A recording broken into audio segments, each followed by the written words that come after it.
Hey there, ICSE enthusiasts, this video on history and civics. Chapter 1. The First War of Independence. 1857 is crafted in such a way that you don't miss out a single point and rather do not go out of syllabus. So if you want to ace your board exams, then do not forget to subscribe to our channel. Now, without further delay, let's get started. Introduction. The Revolt of 1857 was the conscious beginning of the independence struggle against the colonial tyranny of the British. There are various names. For the Revolt of 1857, Indians' First War of Independence, Sepoy Mutiny, etc. The revolt began on May 10, 1857, at Meerut as a Sepoy Mutiny. Cause of the First War of Independence. Political causes. One, policy of expansion. It included several policies. Aid by outright wars. The Battle of Buxar, 1757, established the British the master of Bengal, Bihar, and Odisha. Peace by subsidiary alliance. It was an agreement between the British East India Company and the Indian princely states by which they lost their power to rule independently. It was introduced by Lord Wellesley. The Indian rulers who have to agree this alliance had to follow. British as a supreme power. Surrender their foreign relations. Accept a British resident at their headquarters. Have to maintain British troops. Almost they lost their independence. Note, the Kingdom of Awadh was first to enter into this alliance. By using the doctrine of lapse. According to this, if an Indian ruler died without his own heir, his kingdom will be lapse, annexed by British. It was introduced by Lord Dalhousie. The states which were annexed were Satara, Jaipur, Sambalpur, Udaipur, and Nagpur, on the pretext of alleged misrule. In 1856, Lord Dalhousie annexed Awadh on the pretext of Allied misrule. He declared that Awadh was being misgoverned, and British rule was to ensure proper administration. Set 2. Disrespect showed to Bahadur Shah. The name of Mughal king was removed from the coins made by British. In 1849, Lord Dalhousie announced that successor of Bahadur Shah will not be permitted to use the Red Fort. In 1856, Lord Cannon announced that successor of Bahadur will not able to use imperial titles. See, treatment shown towards Nana Saheb, adopted son of Baji Rao II. The British refused to grant him pension and forced him to live at Kanpur. 4. Absentee sovereignty of the British. Positive point for India. As the British were not in our country and ruling our country from living very far away, this gave a positive effect to us.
Socio-religious causes. 1. Interference with social customs. Abolition of sati system, 1829. Introduction of widow remarriage, 1856. Above mentioned 2 changes in caste were disliked by Orthodox Indians. 2. Apprehension about modern innovations. And rumor. Introduction of railways and telegraphs. Indians thought that railways are made for the interference in caste by sitting lower and upper caste together in same compartments. And telegraph poles are introduced to hang Indians those who will not listen to them. 3. Policy of racial discrimination. The British officers were rude and arrogant towards Indians. They believed that they were superior, and they dubbed Muslims cruel and unfaithful. 4. Corruption in administration. The rich got away from the crime, but a poor fellow got looted, suppressed, and oppressed. 5. Oppression of the poor. The complex judicial system enabled the rich to suppress the poor. 6. Activities of missionaries. In 18th century, when they entered in India, they showed friendly relation toward religion, but in 19th century, attitude of friendly relation changed. They denounced idol worships, and after 1813, the number and activities of the Christians. Missionaries increased rapidly. 7. Fear regarding Western education increased. In 1829, English classes were introduced in Madrasa, Calcutta. 8. Taxing religious places. Taxing land belonging temples and mosques, but this did not apply to churches. 9. Hindu law of property. The Religious Disability Act, 1850, changed the Hindu law of property. It says that if anyone follows Hindu caste system and want his father's property, he have to convert his caste to Christian, otherwise his property would be seized. Economic causes. 1. Exploitation of economic resources. India was forced to export raw materials, cotton and silk, and plantation products, indigo and tea, at a cheaper rate. India made to accept ready-made foreign goods because it was either in low tax or duty-free, and Indian goods were in high tax. This ruined the Indian industries and deprived the artisans' income. 2. Drain of wealth. Transfer of wealth from India to England without any economic returns. 3. Decay of cottage, small scale. Industries and handicrafts. Heavy duties on Indian silk and cotton textiles in Britain destroyed Indian industries. The art of spinning and weaving was destroyed. 4. Economic decline of peasantry. Not a part of revenue was spent on the development of agriculture. The traditional landlords were charging more taxes from farmers and have no concern for them. 5. Growing unemployment.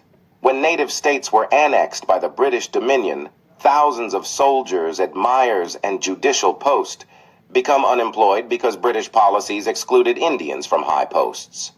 6. Inhuman treatment of indigo cultivators. The peasants were forced to cultivate indigo in their fields. If they plant anything else, their crops will be destroyed and punishment will be offered. 7. Poverty and famine. There were 12 major and numerous minor famines between 1765 and 1857 because of drought, bad administration, and other natural calamities. 8. Decline of land aristocracy. 20,000 estates were confiscated when the landlords could produce their evidences like the title deeds. Military causes. 1. Ill treatment shown towards Indian soldiers. Indian soldiers were not only treated badly, but also were poorly paid and ill-fed and a. Badly housed. 2. General Service Enlistment Act. As per this act, soldiers could be sent overseas. 3. Larger proportion of Indians in the British Army. The ratio of British soldiers in their army was very less with respect the know of. Indian soldiers, more or less 1/4,000, or bleak poor prospects of promotions. All high post was reserved for British irrespective of their performance. 5. Deprivation of allowances. They were required to serve in areas away from the homes without extra payment and additional bhata, Foreign Service Allowance, and the Post Office Act, 1854. 6. Faulty distribution of troops. There were no British soldiers in strategically important places like Delhi and Allahabad. 7. Poor performance of British troops. The British Army suffered major reverses in the First Afghan War, 1838-42, in the Punjab Wars, 1853-49, and in the Crimean Wars, 1853-56. And the most inspiring, 1855-56, the Santhal tribesmen of Bihar, Jharkhand, and Bengal armed with axes and bows rose up against British. 8. Lower salaries. British soldiers were paid 8 times more salary than the Indian soldiers. The consequences of First War of Independence. 1. The end of the company. Rule and transfer of rule to crown. Power was transferred to govern India from East Indian Company to the British Crown by the Government of India Act of 1858. Under this act, Lord Canning was appointed as the first Viceroy. 2. Queen Victoria's Proclamation. Transfer of governance from East Indian Company to the British Crown was made public at Allahabad on November 1st, 1858 by Lord Canning, the first Viceroy of India. The proclamation promised that the Government of India would follow a policy of non-intervention in social and religious matters. Indians and Europeans will be treated equal. They will help Indians, those who participated in war but not found guilty. Advanced the industries in India. Promote the work of utility. 3. End of Mughals and Peshwa rule.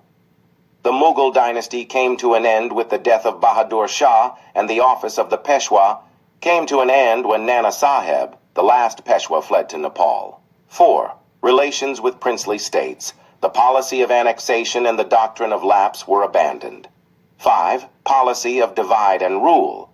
The government used it very cunningly and cleaved the Indians in the basis of religious matter among Hindus and Muslims. 6.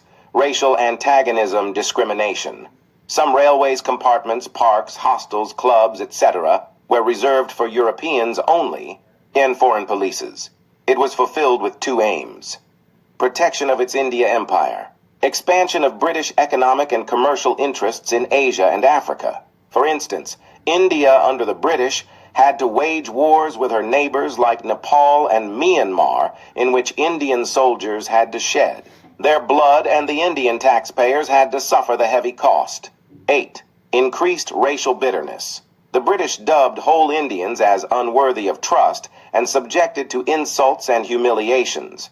It was a superior race. 9. Religious changes.